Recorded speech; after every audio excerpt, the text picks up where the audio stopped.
Well, for non-muscle invasive bladder cancer, which is BCG-unresponsive, we know that CIS has a good initial response rate to BCG. Around 80% of the patients are responding, but both for CIS and papillary patients, there are recurrences, so that in the first 3-4 years after starting the treatment, up to 50 to 70% of the patients will have relapse after having received BCG.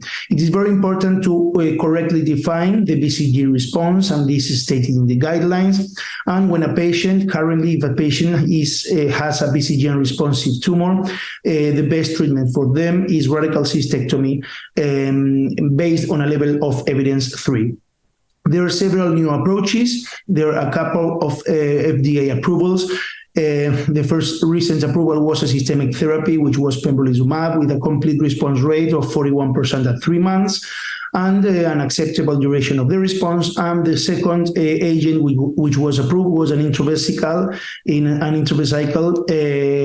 adenovirus, which is a Nadofaragene Firadenovec, with a 53% complete response at 3 months for CIS patients. Both of these approvals were for CIS BCG-unresponsive tumors, not for papillary tumors, and they have recently updated their data on the papillary population, but this has not been approved by the FDA.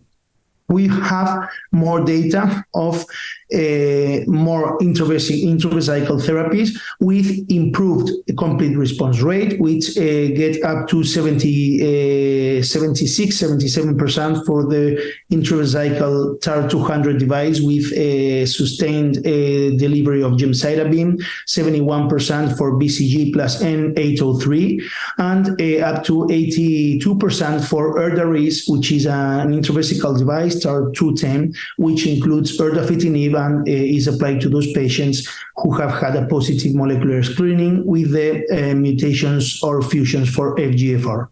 So in the future, now we have a clear algorithm by the EAU guidelines, which is first radical cystectomy, second clinical trial, third any way of bladder preservation you can offer to your patient with device-assisted chemotherapy or whatever.